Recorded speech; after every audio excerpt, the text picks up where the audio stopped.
"Do you have sweet corn pudding?" Ethan stopped at the entrance of the small shop, still breathless from running from the car, trying to leave behind the family argument that had made him flee in a hurry from the corporate retreat. The woman behind the rustic wooden counter looked up from the ears of corn she was shucking, and Ethan felt something strange in his chest, as if he had just breathed clean air after hours in a stuffy environment. She was about 27, with brown hair pulled back in a careless ponytail, and in her eyes was a curious mix of weariness and vivacity. "Of course, I just made a fresh batch." Scarlett smiled, genuinely, in a way Ethan hadn't seen in months in his corporate world. "Do you want to try it before you take it? My grandma always said you choose sweet corn pudding with your taste buds, not your eyes." Ethan looked around the small shop. The wooden walls were simple, decorated only with wicker baskets full of fresh corn. In the air, an aroma of sweet corn and cinnamon that reminded him of his childhood on his grandfather's farm. It was so different from the sterile, cold environments where he spent his days. Your grandma was wise.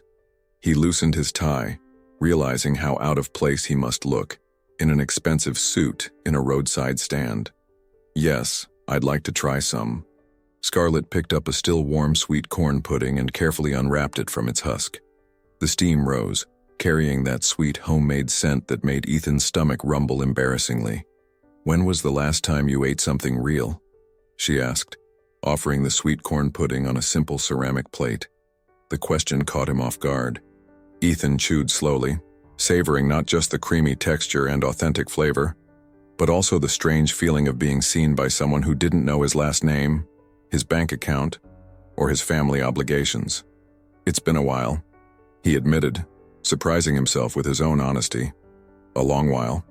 Scarlett tilted her head, studying him with a gentle curiosity that made him feel simultaneously exposed and welcome. There was something in his voice, a vulnerability that completely contrasted with his formal appearance. "Well, then you've come to the right place." She went back to shucking corn but kept her eyes on him. "Everything here is made fresh by hand. My parents grow the corn on the homestead right out back. It's honest work. Honest work." The words echoed in Ethan's mind as he finished the sweet corn pudding. When was the last time he had done something he considered truly honest? "Have you worked here long?" he asked, wanting to prolong the conversation, that feeling of normalcy. "My whole life, one way or another." Scarlett smiled, but Ethan caught a shadow that quickly passed through her eyes. "Though I only came back to stay recently." "Came back?" "It's a long story." She looked away for a moment, then met his gaze again. "And you? What's a man in a suit doing lost on a country road on a Thursday afternoon?" Ethan felt his chest tighten. How could he explain that he was running from a life he no longer recognized as his own? How could he say he had run out of an event where he was supposed to smile and pretend to be happy while they discussed the future of a company that was suffocating him? "That's also a long story." He returned her smile. "Can I get a few more sweet corn puddings? And, do you have corn custard?" "I do. Do you want me to warm it up?" As Scarlett prepared his order, Ethan watched her efficient, careful movements. There was something mesmerizing about the simplicity of that place, about the authenticity of that woman. For the first time in months, he felt no rush to be somewhere else. "What's your name?" he asked when she returned with the steaming corn custard. "Scarlett. And yours?" Ethan hesitated for a fraction of a second. In the corporate world, his name always came with explanations, expectations, judgments. "Ethan," he said simply. "Nice to meet you, Ethan." She extended her hand, and when he shook it, he noticed the calluses on her palms, a sign of real work. "I hope to see you around more often." As he walked back to his car with the products in hand, Ethan found himself wondering if Scarlett had said that just out of politeness, or if she genuinely wanted to see him again. And, even more disturbingly, he realized he was already planning when he could return. There was something about that woman and that place that called him back. Something he couldn't name, but that stirred a different kind of hunger. Not for food, but for truth. Ethan returned the next day. This time he had traded his suit for a polo shirt and jeans, but still felt out of place when he parked in front of the wooden shop. Throughout the morning at the family business, between meetings about quarterly targets, his mind wandered to Scarlett's genuine smile. "Ethan." Scarlett looked up, surprised. "I didn't expect to see you so soon. I was just passing by." He lied awkwardly, blushing. I thought I'd try that cornbread you mentioned yesterday. Scarlett laughed, a sound he had already realized he liked to hear. Right. Just passing by on a road that leads nowhere but our homestead. She teased him gently, cutting a slice of the yellowish cake. But I'm glad you came back. As she warmed the cornbread, Scarlett told him about her great-grandmother's recipe, passed down through generations. Ethan watched her speak, noticing how her eyes sparkling when she mentioned her family, but also catching moments of worry that she tried to hide. And your parents? Do they work here too? Scarlett's face softened, but Ethan noticed a subtle tension. They're resting today. Dad hasn't been well with his back, and Mom has arthritis. Some days are harder than others. Is that why you came back? Scarlett nodded, leaning on the counter. I had a job in the city at an accounting firm. When Dad had his first back flare-up, I realized they couldn't run this place alone. And this place is everything to them. It's our family's history. Ethan chewed slowly. He knew well the weight of family expectations, but from the opposite side, he wanted to break free from the legacy, while Scarlett had chosen to embrace it. Do you miss it? The city, your old job? Sometimes. Especially the financial independence, every dollar counts here. She looked out the window at the cornfield. But here, I know who I am. In the city, I was always chasing something I could never quite reach. The observation hit Ethan like a punch. That was exactly how he felt. Always chasing other people's expectations. And you, Ethan? What brings you out to these roads? He hesitated, torn between honesty and the habit of keeping up appearances. I work with business, family. It's complicated. Sometimes I need to get out of the city to think clearly. I understand, Scarlett said simply, without pressing. Whenever you need a place to think, you can always stop by. At that moment, an elderly couple entered the shop. Ethan watched as Scarlett transformed, more lively, affectionate, asking about their family, remembering their grandchildren by name. Mrs. Olson, how's the grandson? Growing up to be a real charmer?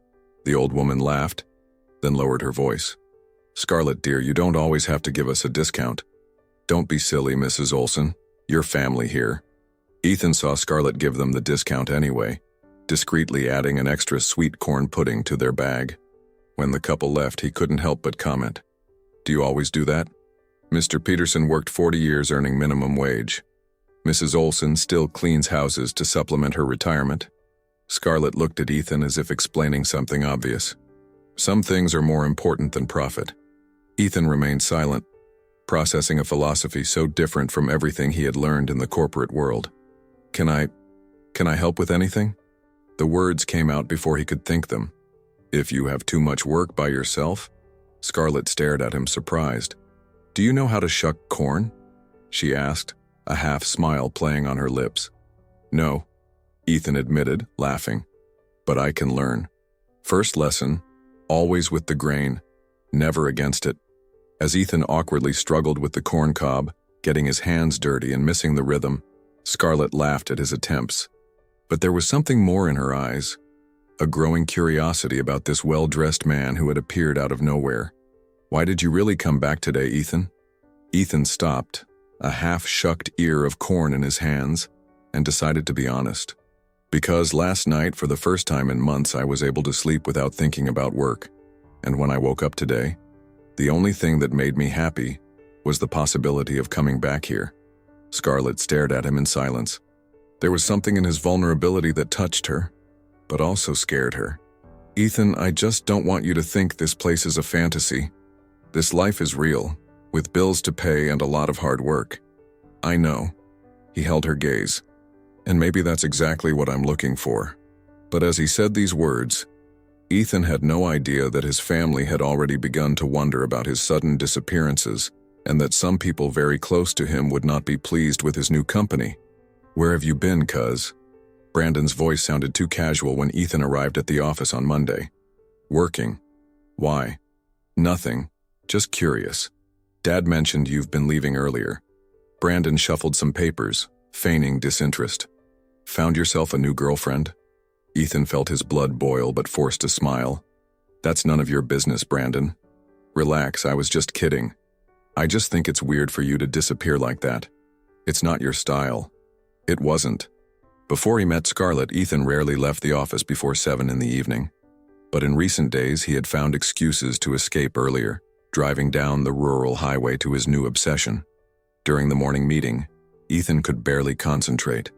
His mind kept returning to his conversation with Scarlett on Saturday, when she had told him about plans to expand their product variety. "Ethan?" His father's irritated voice brought him back. "Can you repeat what I just said?" "Sorry, Dad. I was analyzing the numbers. You've been very distracted lately.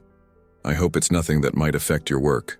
"Of course not," Ethan lied, knowing his mind was already planning his next visit. After the meeting, Brandon approached him in the hallway. "Seriously, cuz, are you okay? You look like you're in another world." "I'm fine, just thinking about new projects." "What kind of projects?" Ethan hesitated. He couldn't explain that he was thinking about helping a small farm producer, or that he had spent Sunday learning how to make sweet corn pudding. "Nothing definite yet. I need to go out to the property this afternoon, check some things on the ranch." "Want company?" "No need, it's just a quick check." At 3 in the afternoon, Ethan was on the rural highway again, but with a strange feeling of being watched. He checked his rearview mirror a few times, but saw nothing suspicious. When he arrived at the shop, Scarlett was arranging baskets on the porch. She was wearing a simple blue dress and the sun created golden reflections in her hair. "You're late," she smiled. "I was already thinking you wouldn't come today." Meeting ran long. Ethan got out of the car feeling lighter just by being there. "How are your parents?" "Better today. Dad even helped carry corn sacks." Scarlett wiped her hands on her apron. "And you? You look tense." "Just work. Family can be complicated." "I understand." Scarlett gestured for him to follow her. "Come on, I want to show you something." She led him to a small kitchen in the back, where large pots were simmering on a wood-burning stove. "I'm testing my grandma's creamy corn pudding recipe." Scarlett stirred the contents with a wooden spoon. "Want to try some?"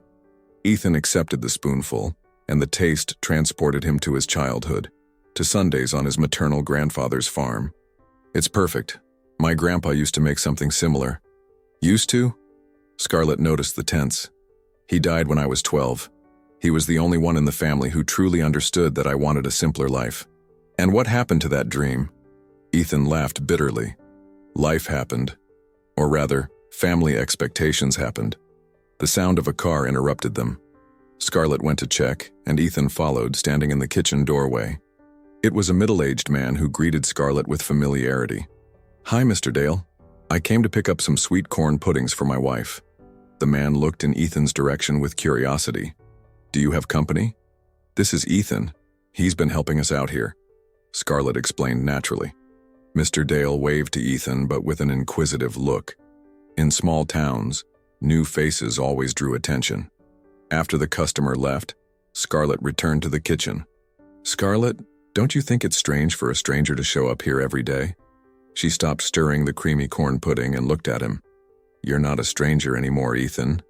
And even if you were, everyone was a stranger once." The simplicity of her answer disarmed him. In the corporate world, distrust was the natural state. Here, Scarlett welcomed him with a generosity he had forgotten existed. But as he drove back that night, Ethan didn't notice the car following him at a safe distance, nor did he see Brandon pick up the phone when he got home. "Dad, it's about Ethan. I think you need to know where he's been." "A corn stand girl?" Arthur Thompson's voice echoed through the office like thunder. "My son is wasting his time with a corn stand girl on a dirt road?" Brandon nodded, pleased with his uncle's reaction. He had followed Ethan the previous afternoon and taken some discreet photos of him talking with Scarlett on the shop's porch. "It's not just that, Uncle Arthur. He's going there every day. He spends hours talking to her, helping carry things." Brandon showed the photos on his phone. "Look how relaxed he is, smiling. When was the last time we saw Ethan like that here at the company?" Arthur took the phone and analyzed the images with a grim expression. In truth, it had been months since he had seen his son smile that genuinely, but that only irritated him more. "This is unacceptable. Ethan has responsibilities, a future to build.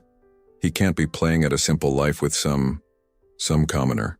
"Exactly," Brandon agreed, though something about the word commoner bothered him. From the photo, the woman seemed decent, just simple. But how do we handle this without him realizing we're interfering? Arthur walked to the window, observing the city's movement below. He knew his son well.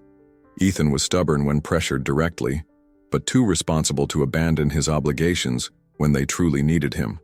We'll create a situation that demands his full presence here. Arthur turned to Brandon with a calculated smile. Remember that expansion proposal for the northern region? The one that's been on the back burner for months? The one you said wasn't a priority? Now it is. And Ethan will lead the project. Arthur returned to his desk, already sketching out the plan. We'll say a unique opportunity has arisen, that we need to act fast. He'll have to work day and night for the next few months. Brandon smiled, admiring his uncle's cunning. And what if he refuses? He won't refuse. Ethan might be confused, but he's not irresponsible. Arthur picked up the phone.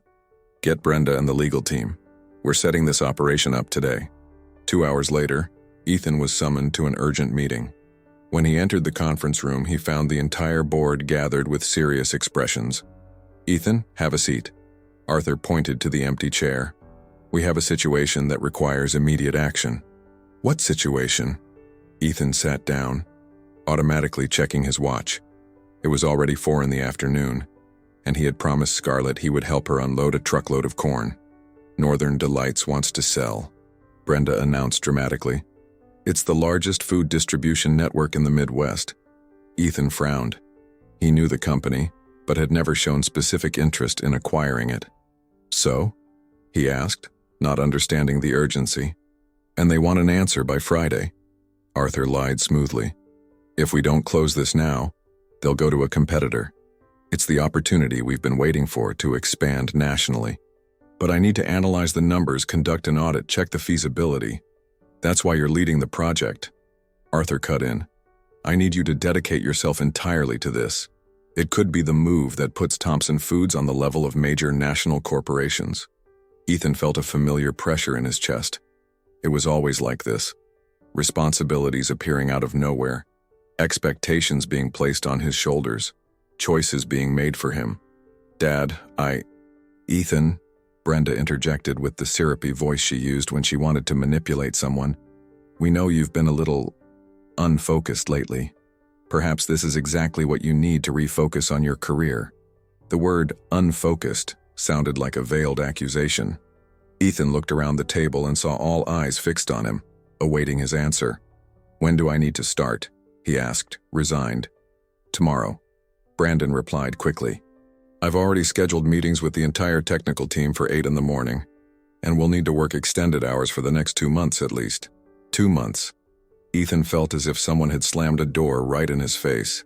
How would he explain to Scarlett that he couldn't show up at the shop anymore? How would he give up those afternoons that had become the best part of his days? All right. He agreed, because there was no other way without raising more suspicions. But I want full autonomy in technical decisions. Of course, my son. Arthur smiled, satisfied.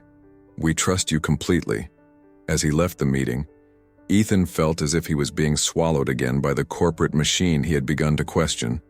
He took out his phone to call Scarlett, but hesitated. How could he explain that all of a sudden he couldn't see her anymore? He decided he would go in person that night, after work. He needed to look her in the eyes and explain that he wasn't giving up, just postponing. But what Ethan didn't know was that Brandon had already left to take the next step in the family plan. An unofficial visit to the small roadside stand to ensure that certain things were made very clear to all involved. Scarlett was closing up shop when a black car pulled up out front. It was almost 7 in the evening, an unusual time for customers. She recognized the man who got out. She had seen Ethan talking to him in one of the photos circulating on local social media. Good evening. Brandon approached with a smile that didn't reach his eyes. You must be Scarlett. I'm Brandon, Ethan's cousin. Scarlett felt a knot in her stomach. Ethan had never mentioned that anyone in his family knew about his visits. Good evening, she replied cautiously. Ethan isn't here today. Actually, I came to talk to you. Brandon looked around the shop with an expression that mixed curiosity and thinly veiled disdain. May I come in? Scarlett hesitated, but politeness won out. Of course. Would you like anything? Water, Juice? No, thank you. Brandon sat down in one of the plastic chairs on the porch, as if he owned the place. I want to talk about your relationship with my cousin. Relationship? Scarlett crossed her arms, uncomfortable with his tone. We're friends. Ethan likes to talk and I enjoy his company. Friends? Brandon repeated as if the word were amusing. Scarlett, do you really know who Ethan is? I know he works in business in the city. Scarlett kept her voice steady, though she sensed she wouldn't like what was coming next. Brandon laughed, a humorless sound. Ethan Thompson is heir to Thompson Foods, one of the largest food companies in the state. His family is worth millions. He watched the shocked expression on Scarlett's face. Oh, he didn't tell you that, did he? Scarlett felt as if the ground had disappeared beneath her feet. Thompson Foods. She knew the brand, saw the products in the region's supermarkets. It was a giant corporation, the exact opposite of everything her small shop represented. Why are you telling me this? She asked, her voice coming out weaker than she intended.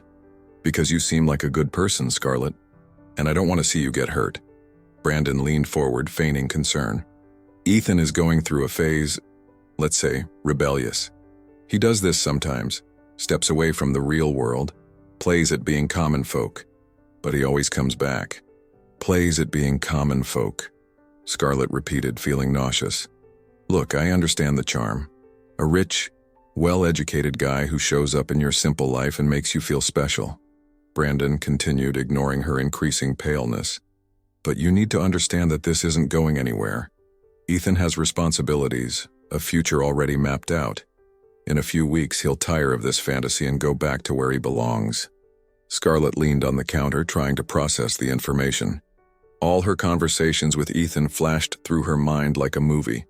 His evasiveness when she asked about his work, the way he always paid without looking at the price, how he seemed not to understand certain financial difficulties. And what did you come here for, to warn me? She asked, a slow anger beginning to replace the shock. To spare you greater heartache. Brandon stood up. Ethan's a good kid but immature. He doesn't realize he's playing with people's feelings. I thought it best you knew the truth before you got more involved. Thanks for the consideration, Scarlett managed to say, though she wanted to scream. You're welcome. Brandon walked to his car, then turned one last time. Oh, and Scarlett, Ethan's going to be very busy in the coming weeks. An important project at the company. He probably won't have time for visits. After he left, Scarlett sat in the chair Brandon had occupied and cried. She cried for the humiliation of being deceived, for her anger at Ethan for not being honest, for the pain of discovering that she might have just been a pastime for him. When she composed herself, a cold determination had taken the place of her tears. If Ethan wanted to play at being poor, that was his problem. But it wouldn't be at her expense. 2 hours later, Ethan arrived at the shop, but found everything closed and dark. He thought it strange because Scarlett always waited for him when he said he would come. He knocked on the door, called out, but got no answer. Worried, he went to the house in the back, where he saw light in the window. When he knocked, Scarlett answered, but barely opened the door. Ethan? It's late. My parents are already asleep. I'm sorry. I said I'd come. I had an unexpected meeting, but I wanted to explain. He stopped, noticing her red eyes. Are you okay? Did something happen? Scarlett stared at him for a long moment. Part of her wanted to confront him right then and there, demand explanations.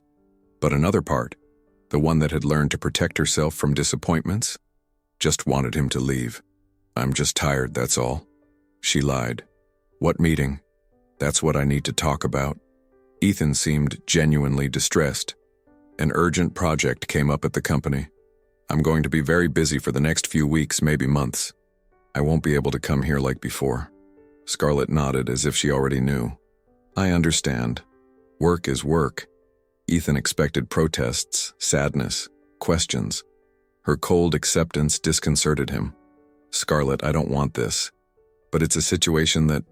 Ethan, you don't owe me explanations. Scarlett cut in, her voice controlled. We're just friends, aren't we? Everyone has their own life. There was something different in her tone, a distance that hadn't existed before.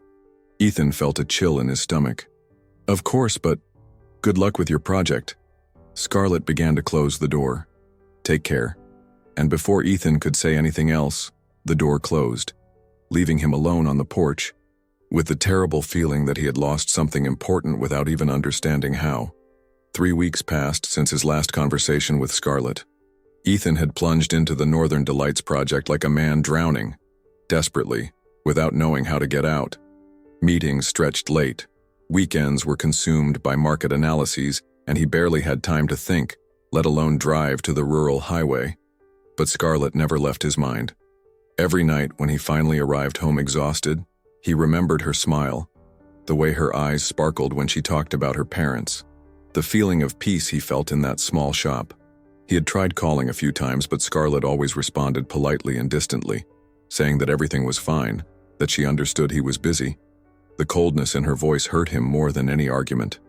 "You're much better this way," Brandon commented on the way out of another endless meeting. "Focused, productive. You don't look like that lost guy from a few weeks ago anymore." Ethan just nodded, but inside he felt exactly the opposite. He was more lost than ever. It was on a Thursday morning that Scarlett received an unexpected visit from the inspectors. They were 2 men in official uniforms, serious expressions, clipboards in hand. "Good morning. We're from the Department of Health. We received an anonymous tip about irregularities at this establishment." Scarlett felt her blood run cold. The shop had always been maintained with the utmost care, following all the regulations she knew. "What kind of irregularities?" she asked, trying to keep calm. "We'll need to conduct a full inspection," the taller inspector replied, already entering the shop without waiting for an invitation. "Documentation, licenses, storage conditions, everything." For 2 hours, the men scoured every corner of the shop. Scarlett accompanied them, answering questions, showing documents, trying to understand what was happening. Everything seemed in order until they found a problem. The food handler's license had expired 2 months ago. "That's a serious violation." The inspector wrote everything down on his clipboard. "We'll have to shut down the establishment until it's brought up to code." "But I didn't even know it had expired," Scarlett protested, desperate. "I always renewed everything on time. It must have been an oversight. I can fix it today." "It's not that simple. You need to pay the fine, renew the license, and only then will we request an inspection for release." The man taped a paper to the door. "The process can take 15 to 30 days. Scarlett looked at the paper taped to her door as if it were a death sentence. 15 to 30 days out of business meant 15 to 30 days without income, without being able to pay suppliers, without supporting her parents. "Please, there has to be another way." She tried, her voice failing. "This shop is all we have. I'm sorry, but the law applies to everyone." The inspector put away his clipboard. "Oh, and be careful who you know. Sometimes people aren't who they appear to be." The strange phrase made Scarlett frown. There was something familiar about that comment. "What do you mean by that, sir?" "Nothing much." The inspector was already walking to his car. "Just that we've seen cases of small businesses getting involved with influential people and ending up with problems. It's good to be careful." After they left, Scarlett stood in front of the sealed shop, trying to understand what had happened. How had a license she always renewed on time expired without her noticing? And that strange comment from the inspector. It was when she was going through old papers looking for a clue that she found a document that made her stop. It was a renewal notice that had arrived in the mail, but it had a strange stamp. Thompson Foods in the upper corner. With trembling hands, she examined the paper more closely. It was an official notice, but processed through a law firm that also served Thompson Foods. The name was there, tiny, almost imperceptible. Scarlett sat on the porch floor, the paper trembling in her hands. The pieces were starting to fit together in a terrible way. Brandon's visit, Ethan's sudden withdrawal, and now this. Ethan had ordered her shop to be shut down. The pain she felt was physical, as if someone had punched her in the stomach. It wasn't just the humiliation of being deceived, but the cruelty of destroying her family's livelihood to get rid of a problem. "Daughter?" Her father's weak voice came from inside the house. "What's going on?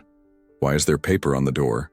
Scarlett wiped away the tears she hadn't even realized were falling and put the document in her pocket. She needed to be strong for her parents. They couldn't know their daughter had been so naive as to trust someone who saw them only as obstacles in his path. "It's just a routine inspection, Dad." She lied, going inside. Everything will be fine. But as she hugged her father and felt the weight of his worry on his shoulders, Scarlett swore to herself that she would never again be a victim of cruelty disguised as kindness. And that Ethan Thompson was going to find out he had messed with the wrong person. Ethan was reviewing contracts when his cell phone rang. It was an unknown number, but something made him answer. "Hello? I need to talk to you." Scarlett's voice sounded different. Too controlled, too cold. In person. Ethan felt his heart race. It had been almost a month since he'd seen her, and hearing her again stirred a mix of relief and anxiety. "Scarlett? Of course, whenever you want. I can come to—" "No, you come to downtown, Main Street Park, tonight at 7. The line went dead before he could respond. Ethan looked at the phone, disconcerted. There was something in her voice he couldn't decipher, but it left him uneasy.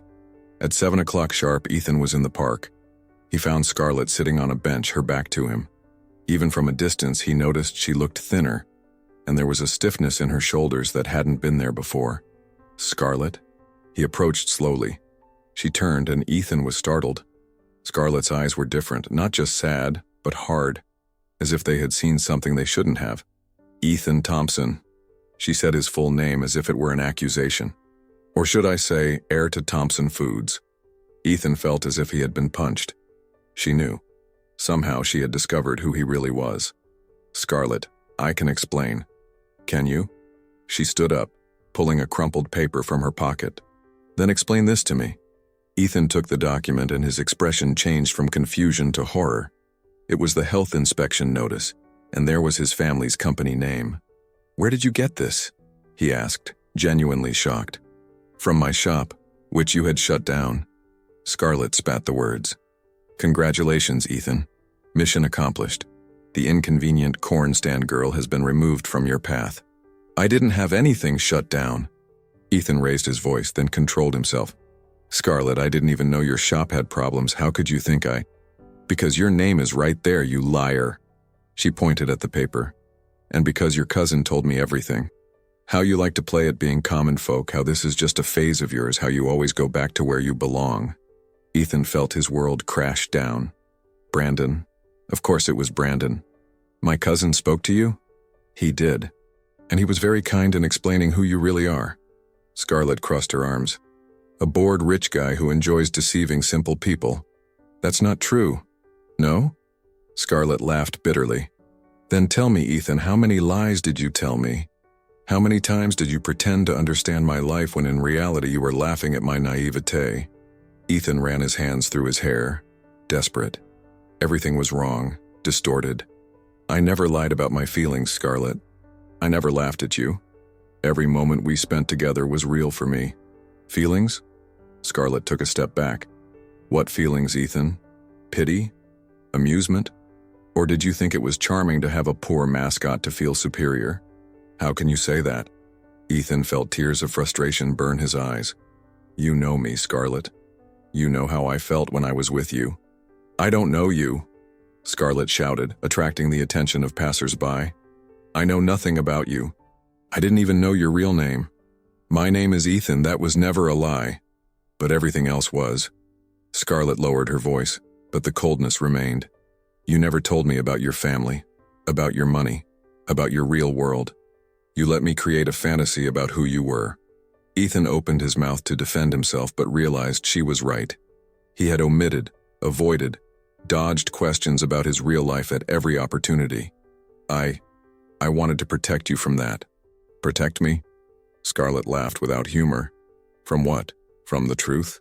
From the chance to make my own choices? From my family? From my world?" Ethan lowered his voice. "You saw what they did, how they are capable of hurting people who get close to me. So you knew they were going to do this?" "No, I swear I didn't know." Ethan approached, but Scarlett stepped back. "Scarlett, I never wanted you to get hurt. All I wanted was what? To play at a simple life until you got tired of it? It was to be happy." Ethan exploded. "It was to feel like I could be myself with someone. It was to have a place where my last name didn't matter." Scarlett stared at him for a long moment.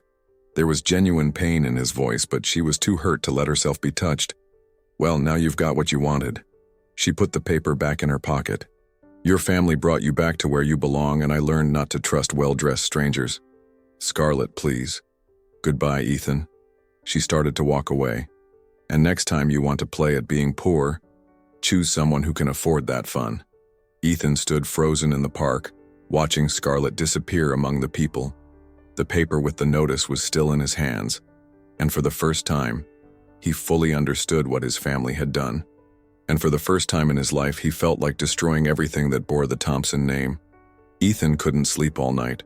Scarlett's words echoed in his mind like a constant accusation. In the morning, he arrived at the office with a determination he hadn't felt in months. Dad, I need to talk to you. Ethan walked into Arthur's office without knocking. Ethan, are you okay? You look like you haven't slept. I want to know about the shutdown order at Scarlett's shop. Arthur frowned, pretending not to understand. What shop? What are you talking about? Don't pretend you don't know. Ethan tossed the notice onto the desk. Our law firm processed this. I want to know why. Arthur picked up the paper, glanced at it quickly and sighed. Ethan, sit down. We need to talk about your recent friendships. My friendships are not your concern. They are when they involve the family's reputation. Arthur leaned back in his chair. Do you think we didn't know where you were going? Who you were wasting your time with? Wasting my time? Ethan felt anger rise in his throat. Scarlett is a decent, hard-working person. What's wrong is you playing with the lives of simple people. Arthur slammed his hand on the desk.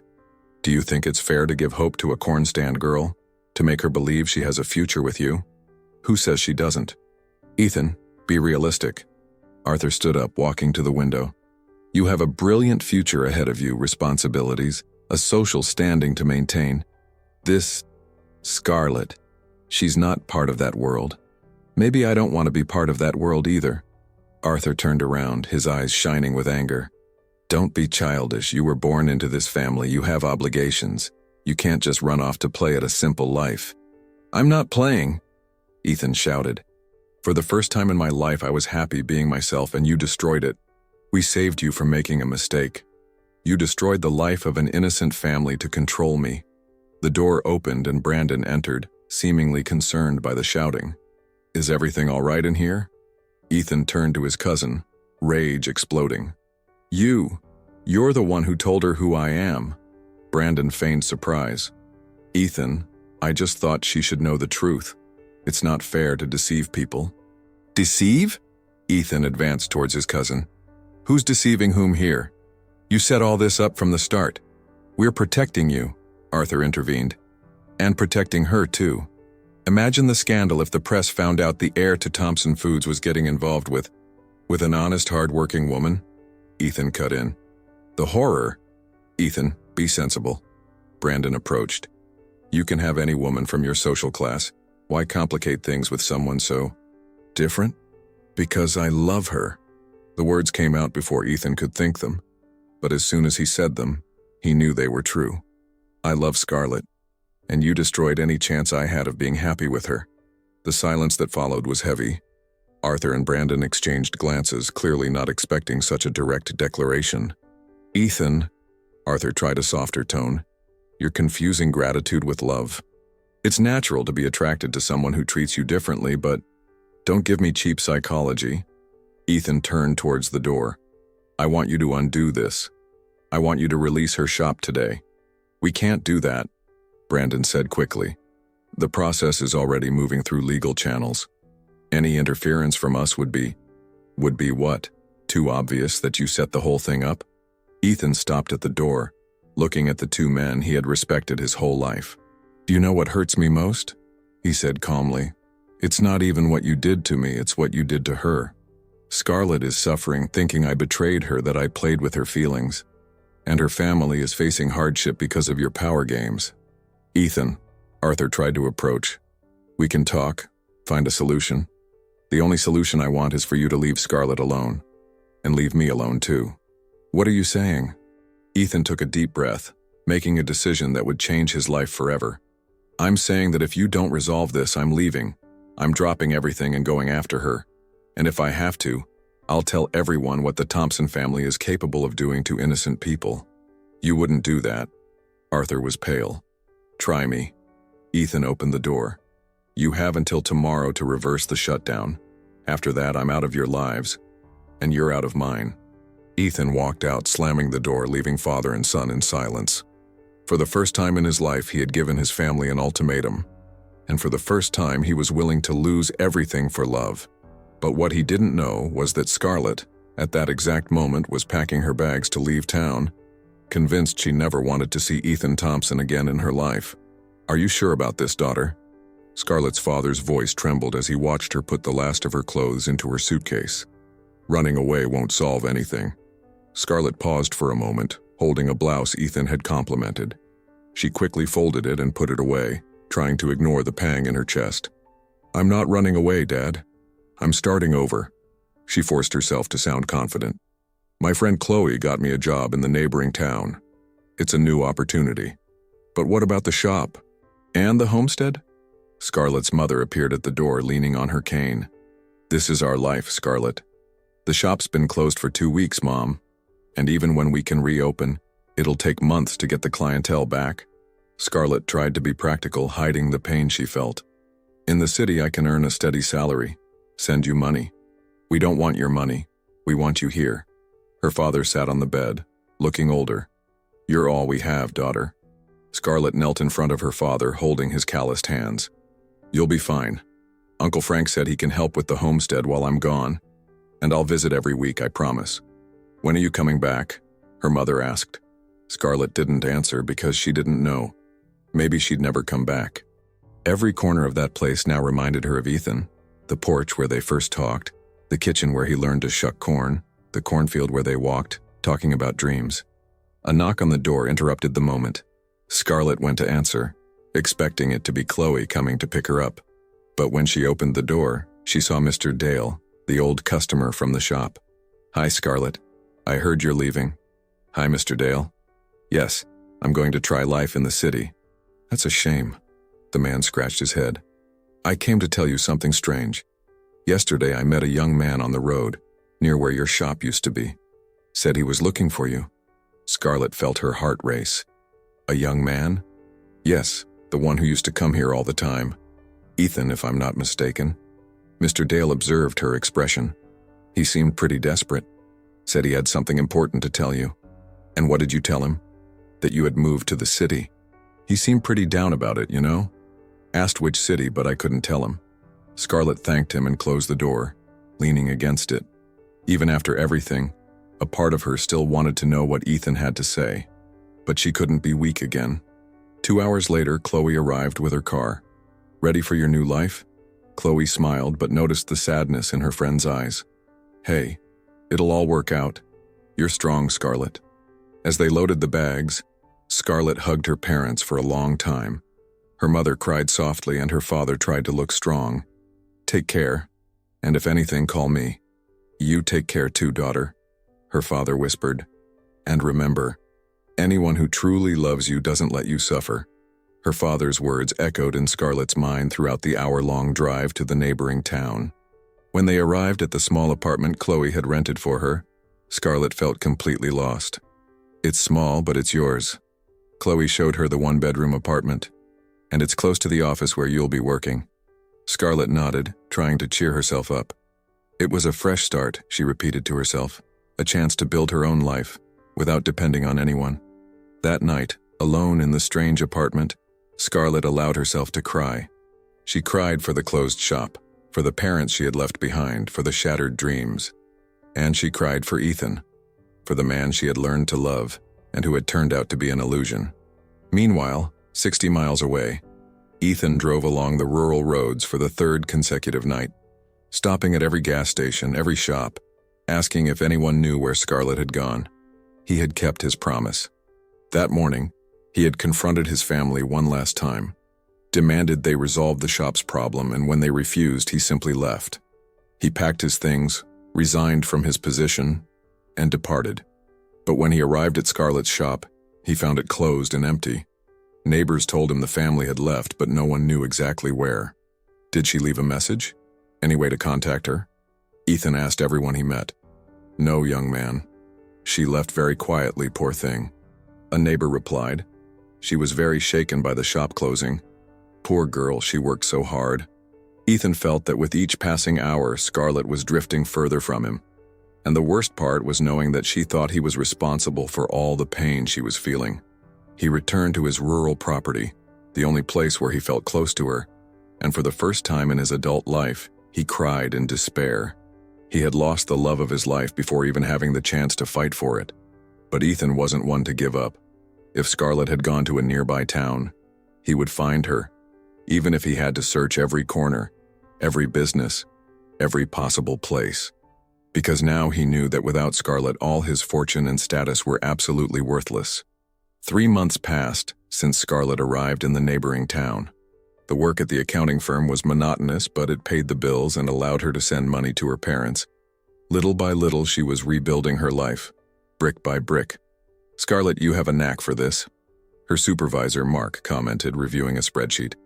"Have you thought about taking online courses? You could really grow here." "Thank you. I'll think about it." Scarlett smiled, genuinely grateful. During the weekends, she had started a personal project. She sold homemade treats to colleagues using her grandma's recipes. It was a way to keep her connection to her roots alive and earn extra income. "This sweet corn pudding tastes just like my childhood," a colleague commented, savoring it. "Where did you learn to make it?" "Family," Scarlett replied, feeling a pang of longing. It was in these moments that Ethan most invaded her thoughts. She quickly shook her head, pushing away the memories. On a Thursday, Scarlett received a call that would change everything. "Daughter?" Her father's excited voice rang through the phone. "I have good news." "What happened, Dad?" "The shop's been cleared. A paper came today saying all the issues have been resolved. We can reopen." Scarlett nearly dropped the phone. "Resolved how?" "I haven't paid anything yet. The paper says there was an error in the initial process, that the license was valid all along." Her father sounded confused. "Strange, isn't it?" Scarlett sat down heavily. She didn't believe in coincidences. Someone had resolved the situation, and she had a suspicion of who it might be. After hanging up, Scarlett decided to create a website to sell her treats online. She worked late into the nights, learning about digital marketing, photography, logistics. She discovered she had a talent for organization and planning. "Wow, Scarlett, you've become an entrepreneur," Chloe commented during a visit, seeing the apartment full of orders. "How many orders are these?" 50 this week. I'm thinking of registering as an LLC." For the first time since leaving her parents' shop, Scarlett felt like she was in control of her own life. She didn't depend on anyone, didn't have to worry about others' intentions. One Saturday morning, Scarlett was at the farmer's market when she literally bumped into someone familiar. "Scarlett?" The male voice made her freeze. She turned and saw Brandon standing there, with a genuinely surprised expression. "Brandon," she said coldly, trying to walk around him. "Wait, please. Can I talk to you for a minute?" "We have nothing to talk about." "Yes, we do. It's about Ethan." Scarlett stopped, even against her will. "I don't want to know about Ethan." "No, you don't." Brandon took a deep breath. "Ethan had nothing to do with your shop closing. It was me. My uncle and I. Ethan didn't even know." Scarlett turned completely, facing him. "Why are you telling me this now?" "Because he dropped everything. The company, the family, everything. And he's devastated, Scarlett. I've never seen my cousin like this. That's not my problem." "Yes, it is. Because he truly loves you. And we ruined everything out of pride, out of fear." Scarlett felt tears burn her eyes, but she didn't let them fall. "Even if that were true, it doesn't change anything. You hurt me, you hurt my family. Ethan's living on his rural property, alone. He started a small organic produce business, trying to rebuild his life. But he can't forget you." Scarlett remained silent, processing the information. "Why should I believe you?" "Because this time I have nothing to gain by lying." Brandon pulled a paper from his pocket. "Here's his address if you want to. If you can forgive what we did, he's waiting." Scarlett took the paper but didn't open it. "I don't promise anything." "I know. Just think about the possibility, okay? You both deserve a real chance." After he left, Scarlett stood frozen in the market, holding the paper as if it were a bomb. Part of her wanted to throw it away and move on. But another part, the one that still remembered Ethan's genuine smile and the peace she felt by his side, whispered that it might be worth finding out the truth. And that's how Scarlett, for the first time in months, allowed herself to hope again. Scarlett kept the paper with Ethan's address in her drawer for 2 weeks. Every morning upon waking, she thought about taking it. Every night upon going to bed, she convinced herself it was better to leave the past behind. Until the invitation arrived that would change everything. "Scarlett, you have to come!" Chloe's excited voice rang through the phone. "The Regional Corn Harvest Festival is this weekend. Your mom called me saying you should participate." "Participate as what?" "Selling your treats. It's the perfect opportunity to promote your online business. There will be people from several towns." Scarlett hesitated. The festival was held in the town where she grew up, just 15 minutes from the old family shop. It would be like returning to a place full of memories. "I don't know, Chloe. Your mom said she already signed you up. And look, Scarlett," Chloe's voice grew more serious, "your parents miss you. They reopened the shop, but it's not the same without you." That night, Scarlett called her parents. "Daughter." Her mother's joy in her voice was unrestrained. "Are you coming to the festival?" "I'm thinking about it. How are things there?" "Better. The shop is doing well, slowly but surely." Her father took the phone. "But we miss you, Scarlett. The house is too quiet without you." That's how, on Saturday morning, Scarlett found herself driving back to her hometown, her car loaded with carefully packed treats. Her heart beat faster as she approached. The festival was set up in the town square with colorful stalls, live music, and the familiar aroma of roasted corn in the air. Scarlett found her booth. Her parents had lovingly prepared everything, even a banner that read, "Scarlett's Sweet Treats, a family tradition." "My daughter." Her mother hugged her with tears in her eyes. "You look so beautiful. City life has been good to you. You're thinner," her father observed, concerned. "Are you eating properly?" Scarlett laughed, feeling as if she had never left. "I'm fine, Dad, and you? How's the shop doing?" "Slowly, but growing." Her mother arranged the treats on the table. "People ask about you." The festival began, and Scarlett was surprised by how many people stopped at her booth. Many were familiar faces, neighbors, old customers from the shop. "Scarlett, it's so good to see you." Mrs. Olson appeared with her grandson. "I heard you became an entrepreneur in the big city." "Something like that." Scarlett smiled, offering a sweet corn pudding to the boy. It was when she was explaining her online business to a group of interested people that she saw him. Ethan was on the other side of the square, standing in front of a craft booth but looking directly at her. Even from a distance, Scarlett could see that he looked different. Thinner, unshaven, in simple clothes. He no longer looked like the elegant executive she had known. For a moment, their eyes met. Ethan took a step toward her, but Scarlett quickly looked away, pretending to be busy with a customer. "Excuse me," she said to her parents. "I'm going to get more products from the car." Scarlett left the booth in a hurry, needing air. She walked to a more secluded area of the festival, trying to calm her racing heart. "Scarlett." His voice at her back made her stop. She took a deep breath before turning around. Ethan was a few feet away, and she could see he looked as nervous as she felt. "Ethan," she said simply. Are you okay?" he asked, as if he genuinely cared about the answer. "I am." Scarlett kept her voice steady. "And you?" Ethan ran a hand through his hair, a gesture she remembered well. "Scarlett, I know you don't want to talk to me, but I need to tell you that—" "Ethan, no." Scarlett cut him off. "Not here, not now. Please, just 2 minutes." His eyes pleaded. "I just want you to know that I would never do anything to hurt you." Scarlett looked at him, at the man she had learned to love and who she later discovered was a lie. But seeing him there, vulnerable, different, a part of her wondered if Brandon was right about the truth. "I know," she said softly. "Your cousin told me." Ethan's eyes widened. "Brandon spoke to you?" "He did." Scarlett crossed her arms. "But that doesn't change what happened, Ethan. It doesn't change how much I suffered, how much my family suffered." "I know, and I'm so sorry. More than you can imagine." They stood in silence for a moment, the sounds of the festival reaching them like a distant echo. "How's your life?" Scarlett asked, genuinely curious. "Different." Ethan smiled sadly. "Simple. Alone." "And the company?" "I left it," he said without hesitation. "I couldn't pretend it made me happy anymore. Scarlett studied him. There was sincerity in his voice, a sadness that seemed real. Ethan, Scarlett. Chloe's voice interrupted the moment. Sorry, but there's a crowd at your booth wanting your treats. Scarlett looked at Ethan one last time. I need to go. I know. Ethan nodded. Maybe we can talk properly another day? Scarlett didn't reply, but she didn't say no either. And as she walked back to the festival, she realized that for the first time in months she didn't feel anger when she saw Ethan.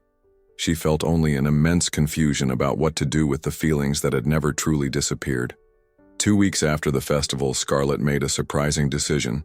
She temporarily moved back to her hometown. Officially, it was to help her parents with the shop.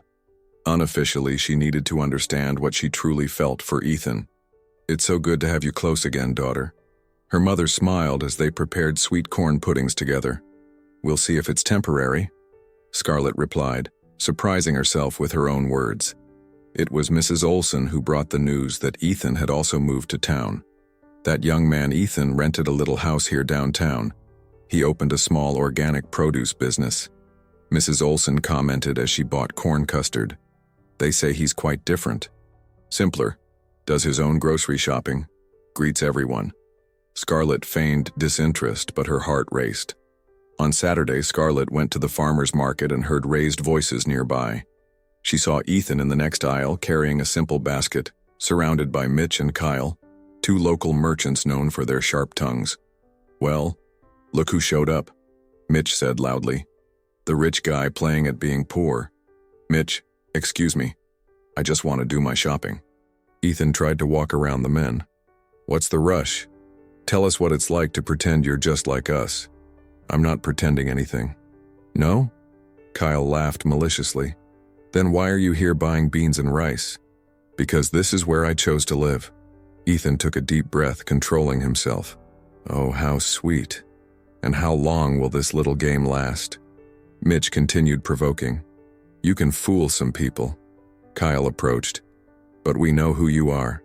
The one who messed with Scarlett's family and then disappeared. That's when something broke inside Scarlett. Seeing Ethan being humiliated with lies made her act before thinking. Stop this. She approached, voice firm. You don't know what you're talking about. Scarlett? Mitch looked surprised.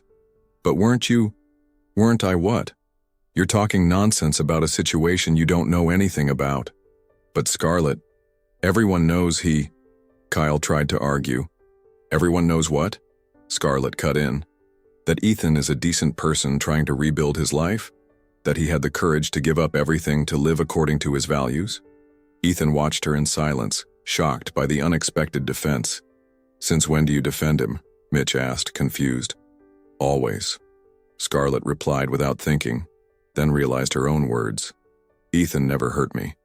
It was other people who tried to separate us, and you have no right to judge him for things he didn't do. Scarlett, you don't have to. Ethan began. Yes, I do. She cut him off, turning to the men. Ethan is a good man, who works honestly and treats everyone with respect. If you can't see that, that's your problem. Scarlett took Ethan by the arm and pulled him away, leaving the 2 men dumbfounded. They left the market in silence. Only when they reached the sidewalk did she realize what she had done and quickly let go of him.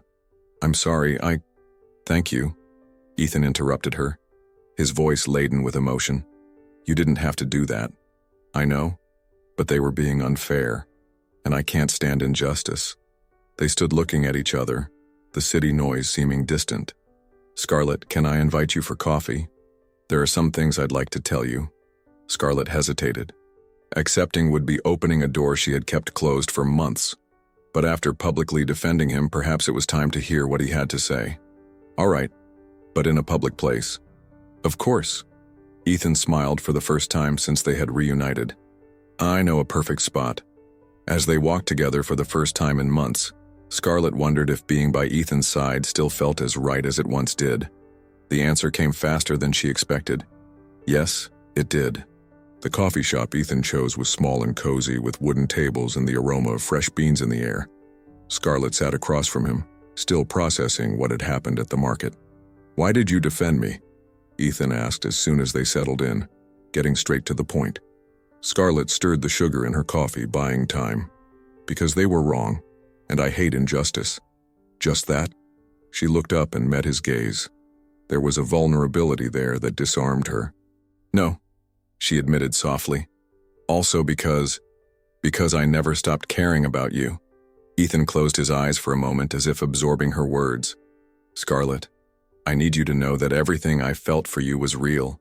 Every moment, every conversation, every smile. He leaned forward. I wasn't playing or pretending. I know. Your cousin told me the truth about the shop's shutdown. Brandon should never have done that to you. Neither should my father. Ethan ran a hand through his hair. When I found out, I confronted them both. That's when I decided to leave everything. You really left the company? Completely. Ethan smiled sadly. I discovered I prefer planting tomatoes to selling stocks. My small business is growing slowly, but it's mine. It's honest. Scarlett observed him. There was a peace in Ethan that she hadn't seen before, as if he had finally found his place in the world. And your family? How did they react? Badly. Very badly. Ethan laughed without humor. My father said I was throwing my life away. Brandon realized he'd made a mess and tried to make amends by telling me where you were. Why did you look for me at the festival? Ethan hesitated, then decided to be completely honest. Because I live thinking about you.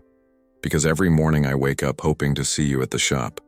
Because I discovered that all the good things in my life began when I met you. His words touched Scarlett in a way she didn't expect. She felt tears burn her eyes. Ethan, I also think about you. More than I should. Then why did you run away? Why did you distance yourself so much? Because I was afraid, Scarlett admitted.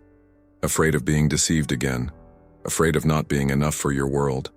Afraid of falling in love with someone who could leave me. I would never leave you. Ethan extended his hand across the table. Scarlett, I don't want to go back to that world. I want to build a life here, a real life. And if you give me a chance, I want to build that life with you. Scarlett looked at his outstretched hand. It was a choice. She could continue protecting herself, building a safe but solitary life, or she could be brave enough to bet on love again. And what if it doesn't work out? She asked. And what if it does? Ethan returned the question. Scarlett, I changed everything in my life. I left my family, the company, the money. The only thing I can't change is what I feel for you. Scarlett took a deep breath and placed her hand over his. The familiar touch made her realize how much she had missed that contact. I can't change what I feel for you either, she confessed. I tried, but I couldn't. Ethan smiled, the first truly happy smile she had seen from him in months. So, shall we try? He intertwined his fingers with hers.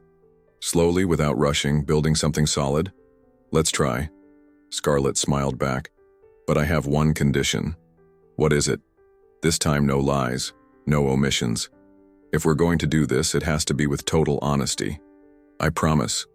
Ethan brought her hand to his lips, kissing it softly. Total honesty. They left the coffee shop hand in hand, and Scarlett felt as if she could finally breathe completely.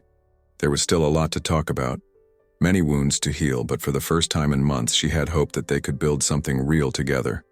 Want to see my small business? Ethan asked when they reached the street. I do. Scarlett smiled. But first, do you want to have dinner at my parents' house? I think it's time for them to meet the real Ethan. Ethan stopped walking, touched by the proposal. Are you sure? I am. Scarlett turned to him.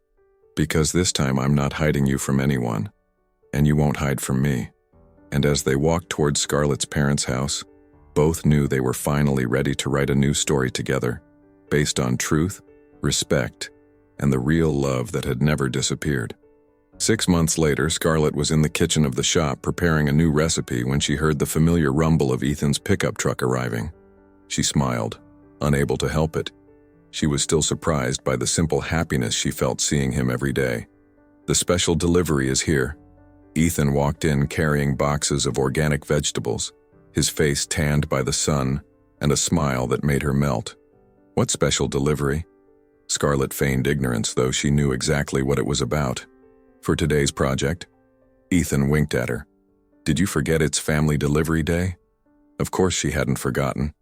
Every Saturday for 3 months, they had been making free deliveries of basic food baskets, composed of Ethan's organic produce and Scarlett's treats, to needy families in the area.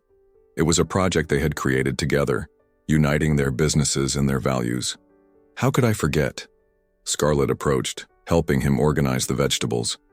Mrs. Jenkins called earlier saying her grandson is eager for your cherry tomatoes. And I brought extra. Ethan showed a tray with small red tomatoes. I also brought a surprise. What surprise? Ethan pulled a paper from his pocket with a mysterious smile.